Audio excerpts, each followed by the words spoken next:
আল্লাহর গোলামি করার সময় যত তাওয়াজু ইনকিসারি হাল, যত মুহাব্বতের হাল পয়দা করা যাবে, আমলগুলা তত ওজনদার হবে। কিছু কিছু আমল আছে, আমল ছোট কিন্তু এগুলো মিজানে বড় হয়। বহু কারণে আমল বড় হয়, কখনো কারণ জায়গার কারণে আমল বড় হয়ে যায়। আমলটা ছোট কিন্তু ওয়াক্তের খাতিরে আমল বড় হয়ে যায়। আমলটা ছোট কিন্তু জাগার কারণে আমল বড় হয়ে যায়।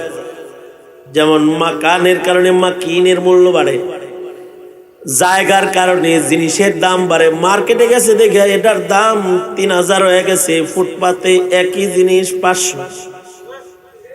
জাগার কারণে দাম বেড়ে যায়।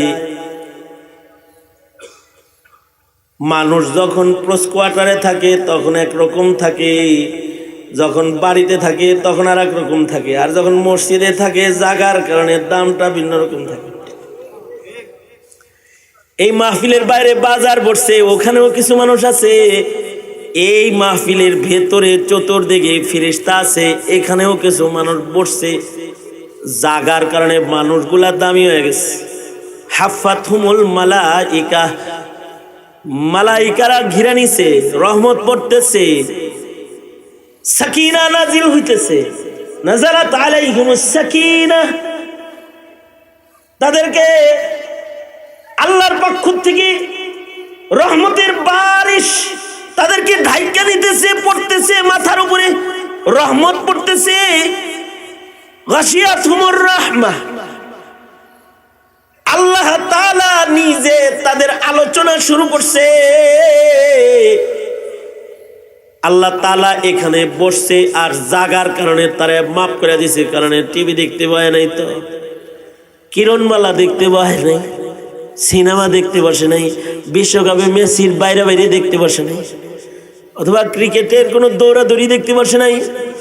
দেখতে বসছে চেহারা, আলেমের চেহারা, যাদের চেহারা দেখলে সব, যাদের চেহারার ভেতরে ইলমের নূর আছে, আমলের নূর আছে, যাদের চেহারার ভেতরে আনওয়ারে ইলম ফুটা ওঠে, আমল ফুটা ওঠে।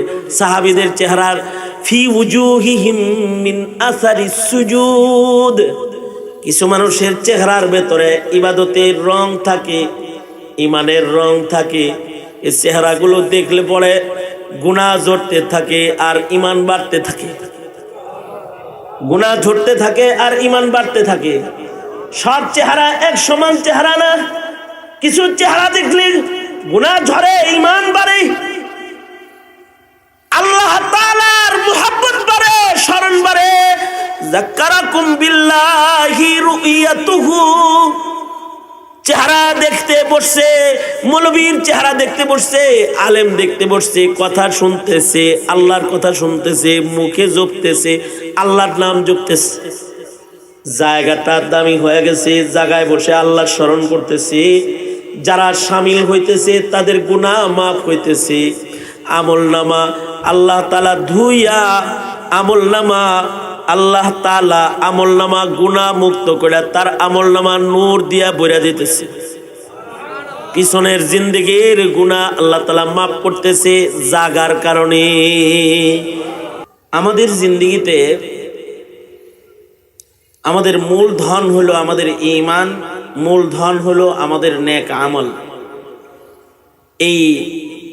এইটার হেফাজত যদি হায়াতে হয় তাইলে মানুষ আল্লাহর প্রিয় হয়। আর যদি ঈমান আমল হারিয়ে যায় তাইলে মানুষ মানুষ থাকে না। এটা বিজ্ঞানের বিবর্তন দিয়ে জানোয়ার হওয়া লাগে না, এমনি পশু পাখির চাইতে বেশি খারাপ হয়ে যায়। আর যদি ঈমান আর আমলের হেফাজত হয় তাহলে মানুষটা যত নিকৃষ্টই হোক না কেন সে উৎকৃষ্ট আল্লাহর জান্নাতি মেহমান হিসেবে বিবেচিত হয়। এ কারণে দৌলতে ঈমানের বড় সংরক্ষণ করা, এটার দেখভাল করা, ঈমানের যতন হলো সবচেয়ে বড় যতন। কারণ ইমানের এক জাররাও যদি কেউ কবরে নিয়ে যায়, সর্বকনিষ্ঠ ইমানদারকে আল্লাহ তাআলা এমন পৃথিবীর 10 দুনিয়ার রাজত্ব দান করবেন। সুবহানাল্লাহ, আরো আস্তে করে বলেন সুবহানাল্লাহ। আপনারা কি অন্যমনস্ক নাকি? হ্যাঁ, কে কইছে অন্যমনস্ক না? এই যে অন্যমনস্ক, অন্যমনস্ক এটা থাকাটা ইমানি দুর্বলতার কারণে আমরা অন্যমনস্ক থাকি। আমাদের একাগ্রতা, যেটা দ্বীনি কাজে ইবাদতে একাগ্রতা আমাদের কম। এই কারণে আমাদের দেশে ইমাম সাহেব যদি 3 রাকাত পড়ে সালাম ফিরায়, আমিও 3 রাকাত পড়ে সালাম ফিরাইছি ভুলে, একজনের লুকমা দেয় নাই। তার মানে হলো পিছনে 2-4 কাতার মুসল্লি যা থাকে এদের অধিকাংশই অন্যমনস্ক থাকে। কি ঠিক বললেও ঠিক, না বললেও ঠিক, এটা কোনো মিথ্যা কথা নাকি? যদি ঠিকঠাক মতো নামাজে থাকতো তাহলে তাশাহুদের পরে যখন ইমাম সাহেব বৈশা দুরূদ শরীফ মাসুরা পড়তেছে, দোয়া মাসুরা, তখনই তো হের আন্দাজ হইতো তো ইমাম সাহেব উঠে না কেরে, এ তো লোকমা দিতে হইব, আগেই রেডি হইতো। হে তো এরম চায় রয়েছে, অন্যদিকে ছিল নামাজে গেছে মানে শ্বশুর বাড়ি অথবা অন্য কোথাও যায় বসে আছে।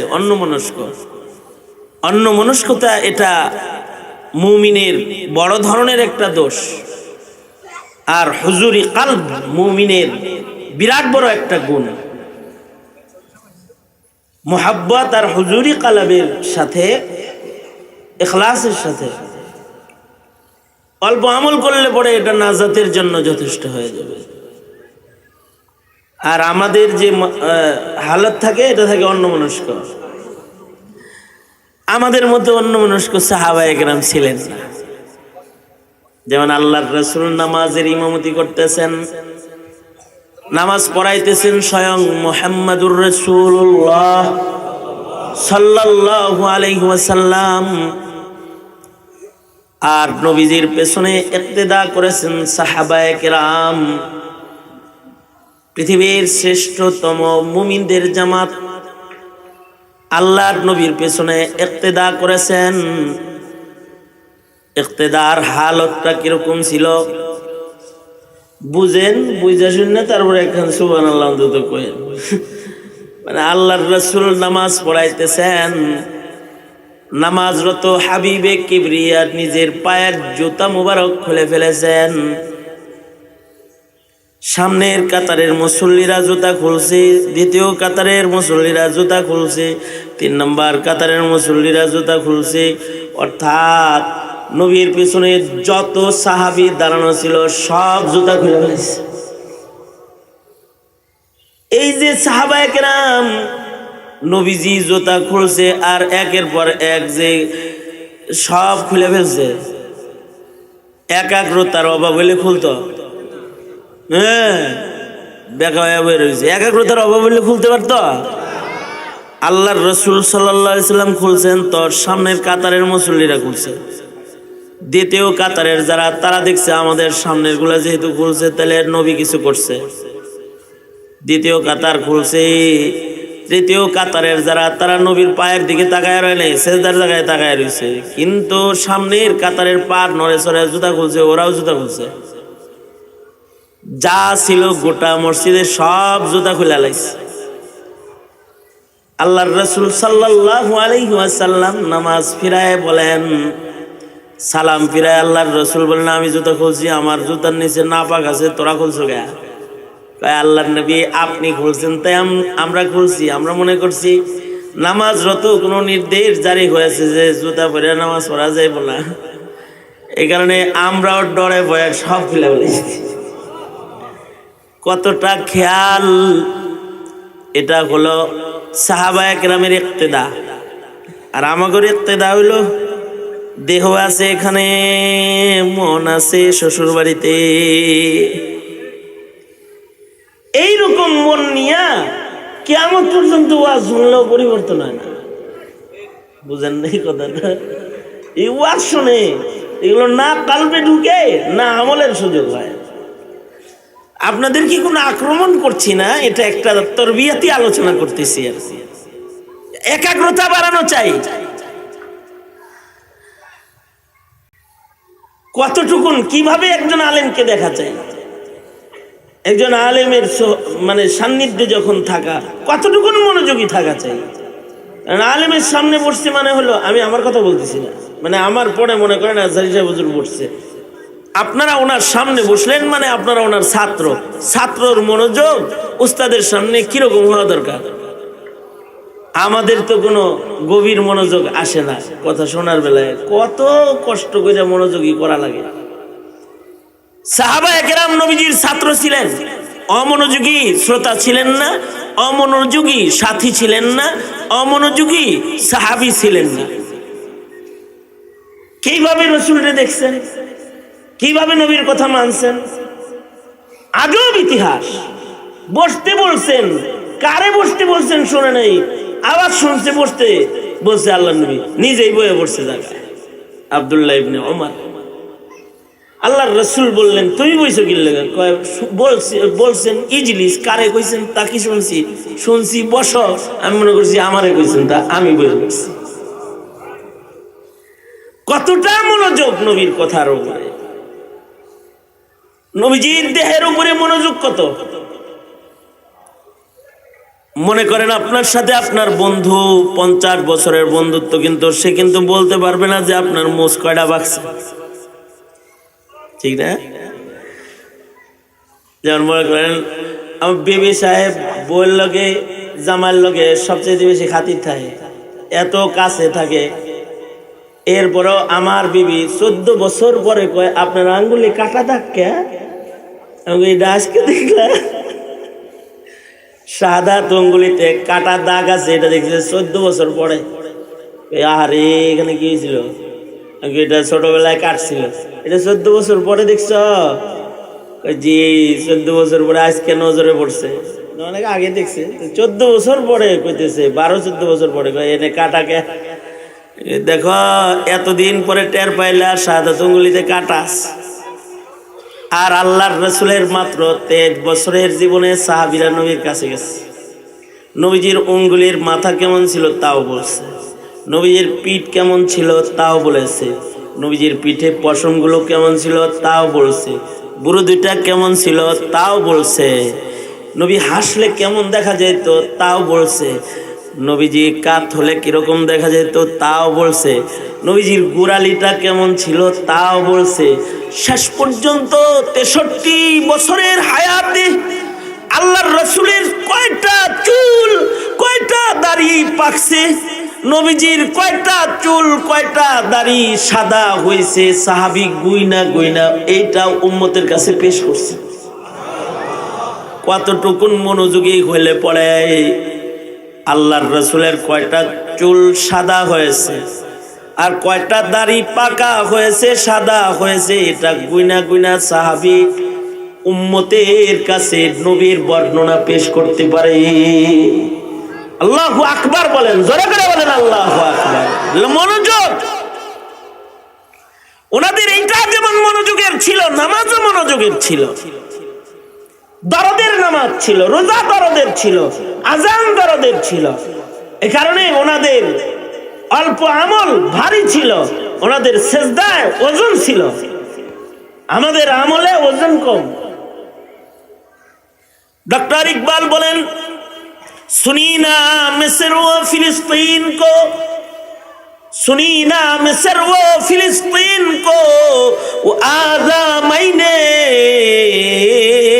दिया था जिसने पहाड़ों को राशे सैमाब, वो सजदा जिसे रूहे ज़मीं काँप जाती थी,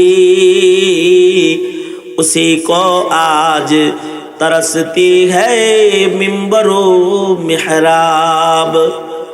सुनी ना मिस्र व फिलिस्तीन को, वो आज़ा मैंने दिया था जिसने पहाड़ों को राशे सैमाब, वो सजदा जिसे रूहे ज़मीं काँप जाती थी, उसी को आज तरसती है मिंबरो मिहराब, उसी को आज तरसती है মিম্বর ও মেহরাব।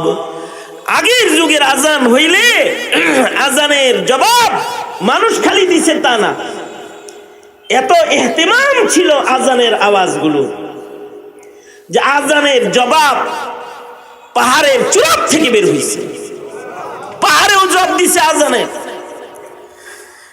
আর মানুষের সেজদার ওজন কি ছিল?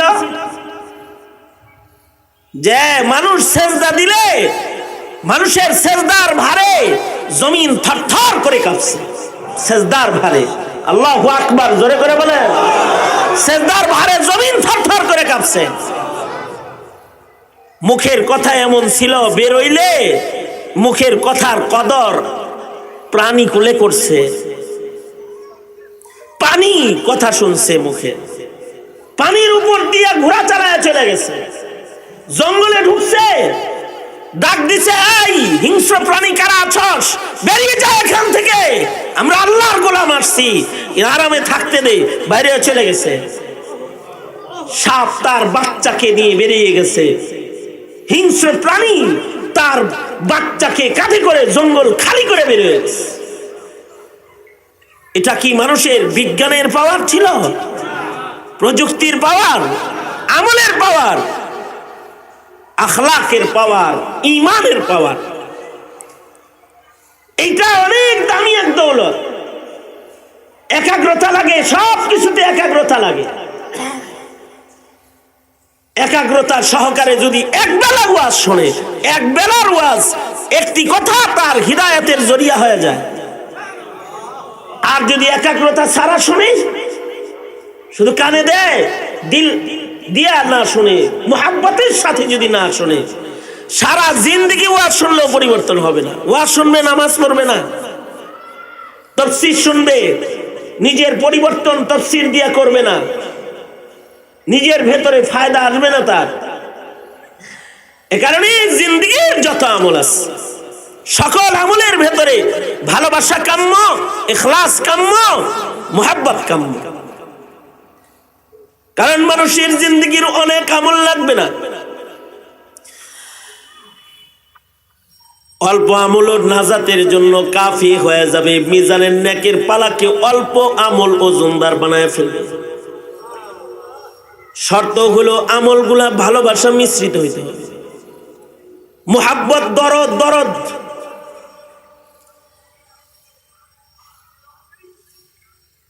বান্দার জিন্দেগির প্রতিটা আমলের রকম হলো দুইটা, একটা হলো আমলের বাহ্যিক রং, আর একটা হলো আমলের ভিতরের রং। প্রতিটা আমলের বাহ্যিক রং সুন্নতের ইত্তিবার মাধ্যমে বাহ্যিক রংকে আল্লাহর পছন্দের বানাইতে হয়। আর প্রত্যেকটা আমলের ভেতরের রং হলো ইখলাস, যেটা মোহাব্বত দিয়ে এটারে মজবুত বানাইতে হয়। দুই রকম যদি কোনো আমলের ভালো হয়, তাহলে এই আমলটা অল্প হইলে নাজাতের কাফি হয়, যথেষ্ট হয়ে যায়। আর যদি সারা জিন্দেগি ভর কেউ আমল করে, যার আমলের সুন্নত ঠিক নাই, ইখলাস ঠিক নাই, অমন আমল আল্লাহর কাছে টিকবে না। আমলগুলো যখন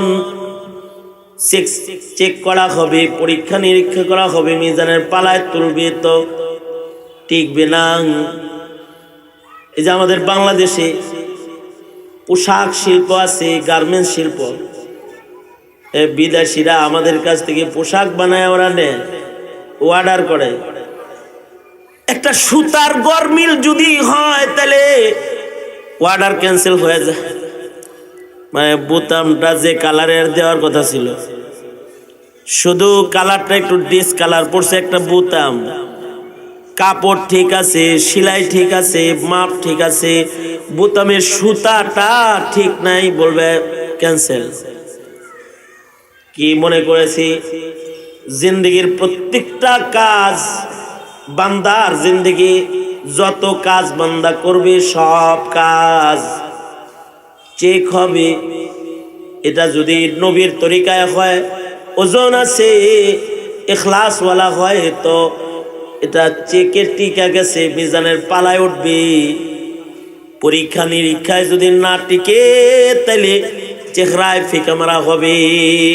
আল্লাহর রাসূল বলছেন তোমাদের আমল চেক হবে। যদি চেকের পরে কারোর আমল মানদণ্ডে না আসে, যেমন নামাজ, কারোর আল্লাহর রাসূল বলেন কারোর নামাজ তার চেহারায় ছুঁড়ে মারা হবে। কেন? তার নামাজের মাসাইল ঠিক নাই, কাইফিয়াত ঠিক নাই। তবে কাইফিয়াতে আমল সহি করা এটা সহজ, কাইফিয়াতে আমল ঠিক করে নেওয়া এটা কঠিন না, এটা সহজ। একটা চিল্লা লাগাইলে নামাজের কাইফিয়াত ঠিক হয়ে যায়। হাক্কানি পীরের কাছে বায়াত হইলে কিছুদিন সবক আদায় করলে আমলের কাইফিয়াত ঠিক হয়ে যায়। মাদ্রাসায় ভর্তি হইলে ছোট্ট মাসুম বাচ্চাও জানাজার নামাজের ইমাম হয়ে যায়, নুরানি পড়ে, ইমামতি করে, কাইফিয়াত ঠিক হয়ে যায়। কিন্তু ইখলাস এটা সারা জিন্দেগি সাধনা করে অর্জন করতে হয়, সারা জিন্দেগি ভর সাধনা করে তারপরে আমলের ভিতরে ইখলাস পয়দা করতে হয়। এত সস্তা না জিনিসটা। বছরে একবার নামাজ পড়ে তুমি মুখলিস আবেদ হয়ে যাবা, ওটা তোমার কল্পনা, বাস্তবতা না। সপ্তাহে একদিন জুমার নামাজ পড়ে তুমি আবেদ হয়ে যাবে, এটা তোমার কামনা, বাসনা, আকাঙ্ক্ষা, বাস্তবতা না। বাস্তবতা অনেক কঠিন। সারা জিন্দেগি ইবাদত করার পরে আমলে ইখলাস পয়দা করা কঠিন হয়ে যায়। ভেতর ঠিক করা এটা কঠিন। হযরত উমরের মতো মানুষ, যার ব্যাপারে আল্লাহর রাসূল সনদ দিবেন আমার পরে কেউ নবী হইলে উমর হইতো। সুবহানাল্লাহ বলেন না? মানে হযরত উমরের শান কি, যে আল্লাহর রাসূল বলেন আমার পরে কেউ নবুয়ত পাইলে উমর নবুয়ত পাইতো। সেই উমর কয় ভিতরে নেফাকি হয়ে গেল কিনা। আর 3 পয়সার বৈরাগী 3 দিন আমল করে কয় আমার চাইতে বুজুর্গ কে আছে, আমারে সম্মান করে না কেন। চিল্লা লাগায় আমির সাহেব হয়ে গেছে আর মুরিদ হয়ে পীর সাহেব হয়ে গেছে। নিজের মৌলবীর চাইতে বড় বড় মনে করে, ওনার চাইতে আমি ভালো। এটা একটা ভাব আর কি। এত সস্তা জিনিস না এগুলো। জিন্দেগিটা সাধনার নাম, জিন্দেগিটা ইবাদতের সাধনার মাঠে সারা জিন্দেগি ব্যয় করতে হয়। এরপরও নাজাত কামনা করা এটা কঠিন। এজন্য নিজেকে দুর্বল বানায়া আল্লাহর গোলামি করার সময় যত তাওয়াজু ইনকিসারি হাল, যত মুহাব্বতের হাল পয়দা করা যাবে, আমলগুলা তত ওজনদার হবে। কিছু কিছু আমল আছে, আমল ছোট কিন্তু এগুলো মিজানে বড় হয়। বহু কারণে আমল বড় হয়, কখনো কারণ জায়গার কারণে আমল বড় হয়ে যায়। আমলটা ছোট কিন্তু ওয়াক্তের খাতিরে আমল বড় হয়ে যায়। আমলটা ছোট কিন্তু জাগার কারণে আমল বড় হয়ে যায়। যেমন মাকানের কারণে মাকিনের মূল্য বাড়ে, জায়গার কারণে জিনিসের দাম বাড়ে। মার্কেটে গেছে দেখে এটার দাম 3000 হয়ে গেছে, ফুটপাতে একই জিনিস 500। জাগার কারণে দাম বেড়ে যায়। মানুষ যখন ক্লোজ কোয়ার্টারে থাকে তখন একরকম থাকে, যখন বাড়িতে থাকে তখন আর একরকম থাকে, আর যখন মসজিদে থাকে জাগার কারণে দামটা ভিন্ন রকম থাকে। এই মাহফিলের বাইরে বাজার বসছে, ওখানেও কিছু মানুষ আছে। এই মাহফিলের ভেতরে চতুর্দিকে ফেরেশতা আছে, এখানেও কিছু মানুষ বসছে। জাগার কারণে মানুষগুলা দামি হয়ে গেছে। হাফাতহুমুল মালাইকা, মালাইকারা ঘিরে নিছে, রহমত পড়তেছে, সাকিনা নাজিল হইতেছে। নাজারাত আলাইহিমুস সাকিনা, তাদেরকে আল্লাহর পক্ষ থেকে রহমতের বারিশ তাদেরকে ঢাইকা দিতেছে, পড়তেছে, মাথার উপরে রহমত পড়তেছে। গাশিয়াতহুমুর রাহমাহ, আল্লাহ তাআলা নিজে তাদের আলোচনা শুরু করছে। আল্লাহ তাআলা এখানে বসছে আর জাগার কারণে তারে মাফ করে দিছে, কারণে টিভি দেখতে পায় নাই, তো কিরণমালা দেখতে পায় নাই, সিনেমা দেখতে বসে নাই, বিশ্বকাপে মেসির বাইরে বাইরে দেখতে বসে নাই, অথবা ক্রিকেটের কোনো দৌড়াদৌড়ি দেখতে বসে নাই, দেখতে বসছে চেহারা, আলেমের চেহারা, যাদের চেহারা দেখলে সব, যাদের চেহারার ভেতরে ইলমের নূর আছে, আমলের নূর আছে, যাদের চেহারার ভেতরে আনওয়ারে ইলম ফুটা ওঠে, আমল ফুটা ওঠে। সাহাবীদের চেহারার ফি উজুহিহিম মিন আসারি সুজুদ, কিছু মানুষের চেহারার ভেতরে ইবাদতের রং থাকে, ইমানের রং থাকে। এই চেহারাগুলো দেখলে পরে গুনাহ ঝরতে থাকে আর ইমান বাড়তে থাকে, গুনাহ ঝরতে থাকে আর ইমান বাড়তে থাকে। সব চেহারা এক সমান চেহারা না, কিছু চেহারা দেখলে গুনাহ ঝরে, ইমান বাড়ে, আল্লাহ তাআলার মুহাব্বত বাড়ে, শরণ বাড়ে।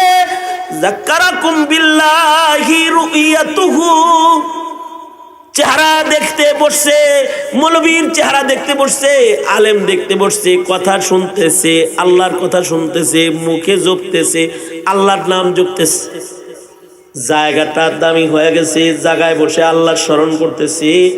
যারা শামিল হইতেছে তাদের গুনাহ মাফ হইতেছে, আমলনামা আল্লাহ তাআলা ধুইয়া, আমলনামা আল্লাহ তাআলা আমলনামা গুনাহ মুক্ত করে তার আমলনামা নূর দিয়া ভরে দিতেছে। পিছনের জিন্দেগির গুনাহ আল্লাহ তাআলা মাফ করতেছে জাগার কারণে, জাগার কারণে, মাকিনের কারণে। মাকিনের কারণেও মাকানের মূল্য বাড়ে। কোন আলেম কোথাও গেল মাকান দামি হয়ে যায়। এই কারণেই মাদ্রাসা দামি হয়ে যায়, ওখানে মাকিনটা ভালো, মাকান দামি। কেন? ইলমের কারণে, ইলমের মাকিনের কারণে মাদ্রাসার মূল্য হয়ে গেছে।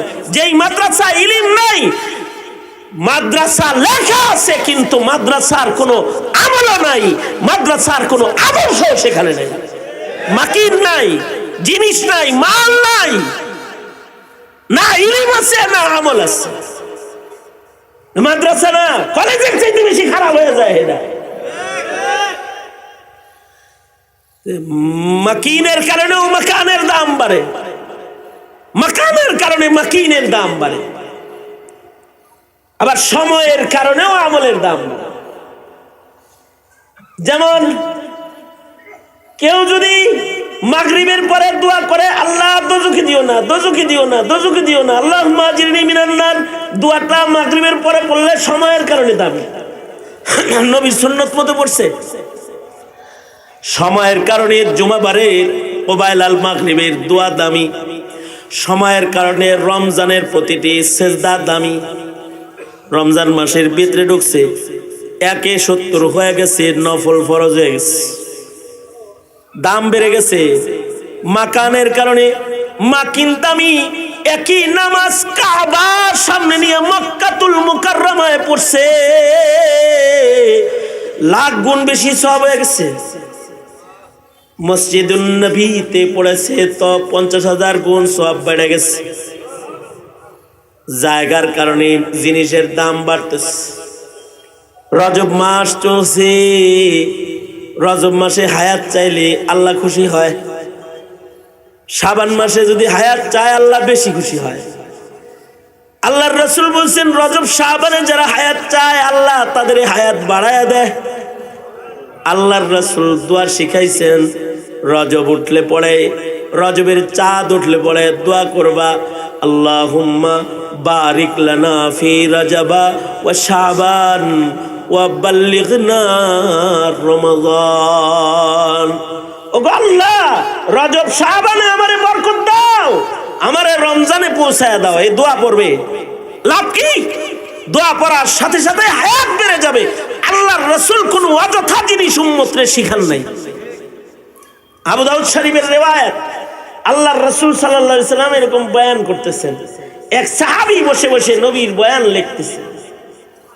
নবী যা কয় সাহাবী সব লেখে, পাশে আরেকজন কয়, এই যা কয় সব লিখতে হইব, যেগুলো মূল মূল কথা সেগুলা লেখ। এক সাহাবী আর এক সাহাবীরে কয়, আল্লাহর রসুল এটা দেখে ফেলেছেন, শুনে ফেলেছেন। আল্লাহর রসুল বলে, না, আমি যা বলি সব লেখো, কারণ মা ইয়ানতিকু আনিল হাওয়া, নিজের থেকে আমি একটা কথাও বলি না। আল্লাহু আকবার বলেন। নবী নিজের থেকে একটা কথাও বলে না। নবী যা বলে সব কার কথা বলে? আওয়াজ করে বলেন, কার কথা বলে? মুখটা খোলেন, খোলেন, মুখটা খোলেন, বলেন কার কথা বলে? নবীর কথা সব কার কথা? আল্লাহর কথা। अपनी मर्जी से कभी कुछ नहीं कहते आका, अपनी मर्जी से कभी कुछ नहीं कहते आका, जो खुदा कहता है सरकार वही कहते हैं, जो खुदा कहता है सरकार वही कहते हैं। আল্লাহর রসুল যেটা বলেন সব আল্লাহর কথা বলেন। সুতরাং আল্লাহর রসুল শিখাইতেছে যা, সব আল্লাহর শিক্ষা দিতেছে। এই কারণে রসুল বলে রজব শাবানে দোয়া করবা, আল্লাহ রজব শাবানে বরকত দেন, রমজানে পৌঁছায় দেন।